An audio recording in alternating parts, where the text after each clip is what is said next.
Assalamualaikum warahmatullahi wabarakatuh. Perkenalkan, nama saya Irmayanti dengan NIM 20112101020. Nah, di sini saya dari Prodi Pendidikan Agama Islam Fakultas Tarbiyah dan Tadris.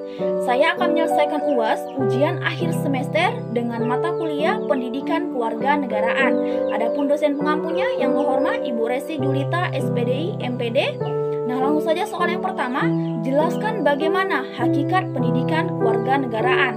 Jawabannya, saya ambil dari situs resmi atau saya lansir dari Kementerian Pendidikan dan Kebudayaan atau disingkat menjadi Kemdikbud.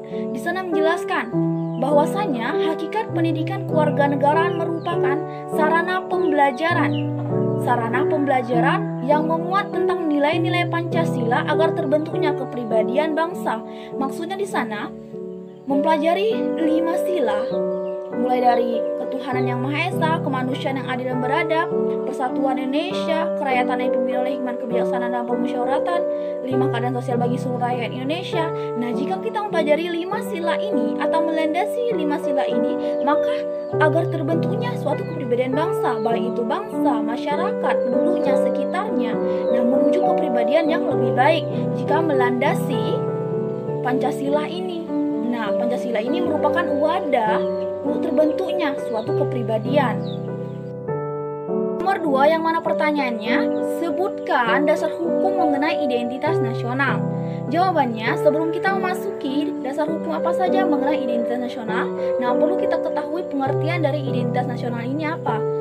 Nah, identitas ini merupakan ciri atau tanda, atau sering juga ya saya dengar, identitas ini merupakan jati diri dari negara. Nah, sedangkan nasional itu adalah kesatuan ataupun keseluruhannya.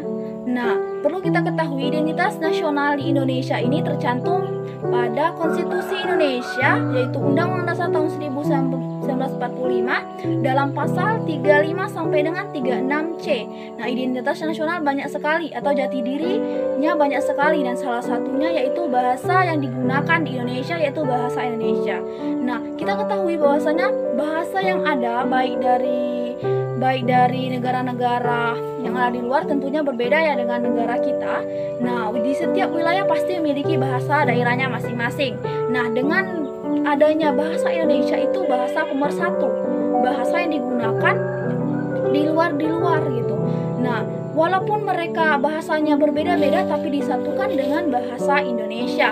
Nah, bendera negara kita yaitu bendera merah putih. Nah, berbeda dari setiap negara. Nah, lagu kebangsaan kita yaitu lagu Indonesia Raya. Nah, lagu Indonesia ini melambangkan bahwa bela juang dari pahlawan-pahlawan terdahulu. Nah, selanjutnya itu lambang negara yaitu Pancasila. Nah, setiap negara itu pasti memiliki lambang negaranya masing-masing. Nah, Indonesia yaitu lambang negaranya yaitu Pancasila. Nah, semboyan negara kita yaitu Bhinneka Tunggal Ika. Nah, selanjutnya itu dasar falsafah. Dasar falsafah atau dasar dari negara ini yaitu Pancasila, di mana maksudnya di sini yaitu menegakkan atau melakukan suatu nilai-nilai yang berada dalam Pancasila. Nah, yang saya jelaskan di nomor 1 tadi yaitu nilai-nilai ketuhanan gitu diterapkan dalam kehidupan kita. Selanjutnya itu dasar hukum yaitu Undang-Undang tahun 1945. Nomor 3 yang mana pertanyaannya, sebutkan dan jelaskan unsur-unsur terbentuknya negara. Jawabannya, nah perlu kita ketahui bahwasanya suatu negara itu terbentuk karena adanya unsur-unsur tertentu. Nah, di sini ada 4 unsur. Unsur yang pertama yaitu unsur wilayah. Yang kedua yaitu unsur dari rakyat. Yang ketiga yaitu unsur dari pemerintah yang berdaulat. Yang keempat yaitu unsur dari pengakuan dari negara lain. Nah, unsur dari wilayah ini yaitu baik dari batas daratan, lautan, dan sebagainya. Nah, itu memiliki suatu wilayah atau memiliki batas tertentu dari negara itu. Nah, selanjutnya yaitu unsur dari rakyat. Unsur dari rakyat ini yaitu orang yang mendiami di suatu wilayah itu. Yang selanjutnya yaitu unsur dari pemerintahan yang berdaulat. Pemerintahan yang berdaulat di sini yang mengatur atau mengeluarkan suatu wewenang agar penduduk bisa teratur dan tidak melakukan hal-hal yang sesuka hati mereka di suatu wilayah tersebut. Nah, selanjutnya yaitu pengakuan dari negara lain. Nah, pengakuan dari negara lain ini sangat diperlukan. Karena kenapa? Tanpa adanya pengakuan dari negara lain, maka tidak akan terjalin suatu hubungan internasional, hubungan kerjasama. Nah, pengakuan di sini yaitu ada dua, pengakuan de facto dan pengakuan de jure. Nah, pengakuan de facto itu pengakuan secara nyata, secara realnya orang sudah percaya, sudah mengakui bahwa negara itu benar-benar adanya. Nah, selanjutnya itu pengakuan de jure. Pengakuan de jure ini yaitu pengakuan yang pertama. Nah, selanjutnya itu pengakuan de facto. Jika seseorang tersebut mulai percaya, bukan percayanya secara penuh, mungkin 50%. Nah, di sana mereka melakukan suatu pengakuan de jure. Nah, selanjutnya mereka melakukan pengakuan de facto. Pengakuan de facto ini pengakuan yang kedua. Nah, mereka sudah mempercayai secara penuh gitu. Nah, dengan mengeluarkan suatu dua pengakuan ini. Nomor 4, yang mana pertanyaannya, bagaimana asas kewarganegaraan? Nah, asas kewarganegaraan adalah dasar hukum dari kewarganegaraan itu. Nah, jika seorang tersebut sudah memiliki kewarganegaraan, maka negara lain tidak bisa mengambil alih orang tersebut atau pindah ke negara lain. Nah, secara umum asas kewarganegaraan itu ada dua, yaitu ius sanguinis, yaitu asas kewarganegaraan yang berdasarkan keturunan. Yang kedua yaitu ius soli. Nah, ius soli ini itu berdasarkan dari tempat kelahirannya. Nah, berdasarkan di dalam Undang-Undang Nomor 12 pada tahun 2006, itu di Indonesia memiliki 4 asas. Asas yang pertama yaitu asas ius sanguinis, di mana asas yang berdasarkan keturunan, sedangkan yang kedua asas ius soli, yaitu asas di mana yang berdasarkan dari tempat kelahirannya. Yang selanjutnya itu asas tunggal. Asas tunggal ini itu asas yang berdasarkan setiap individu. Nah, yang terakhir yaitu asas terbatas. Asas terbatas ini pada intinya yaitu berdasarkan anak-anak yang ditentukan sesuai dengan undang-undang tertentu. Nomor 5, yang mana pertanyaannya, jelaskan menurut pendapat Anda tentang Indonesia adalah negara hukum. Jawabannya, menurut pendapat saya secara pribadi, Indonesia telah menjadi negara hukum.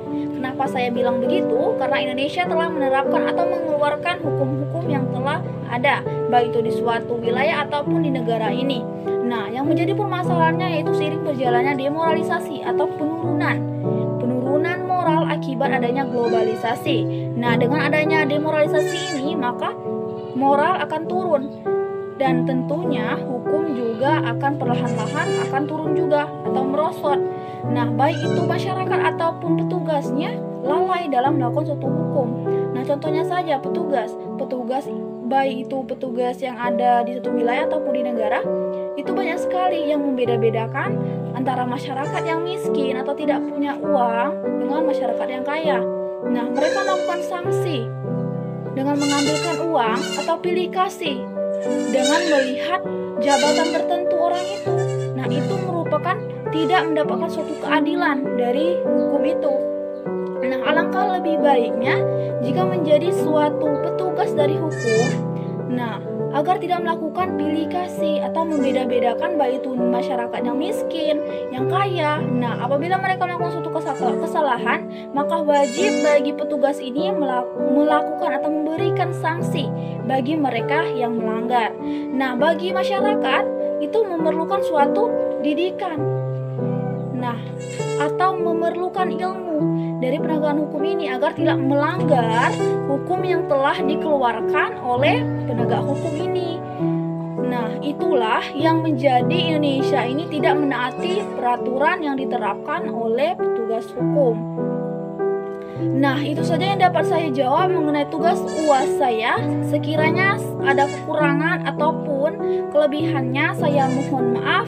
Wabillahi taufiq wal hidayah. Wassalamualaikum warahmatullahi wabarakatuh.